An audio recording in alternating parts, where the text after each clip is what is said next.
with the Christian. For me, the Christian is my enemy. Christian is the one who killed my uncle in front of me.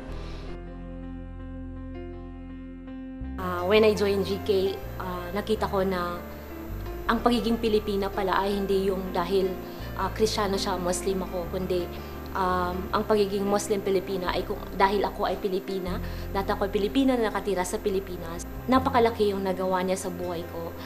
Christian changed me a lot, like being a Muslim. Christian teach me how to be a good Muslim. The full-time workers of Kawad Kalinga is, I think they're the true Christians because they're helping without expecting anything to the people surrounding. What inspired me to leave my Muslim community? I need to go out and serve with the Christian communities because I want to show the Christians that we are the Muslim, we love peace, and as a Muslim woman, I want to show to the world that I can serve and I can love the Christian.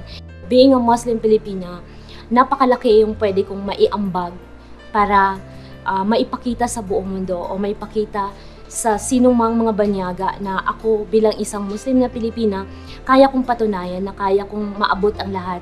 Kaya kong maiangat ang Pilipinas sa kahit sa maliliit kong pamamaraan na pagtulong.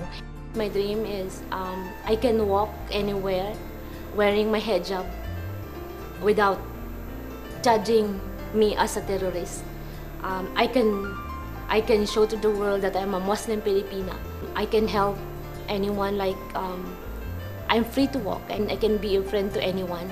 I can love any people in the Philippines that will accept me who I am, being a Muslim Filipina.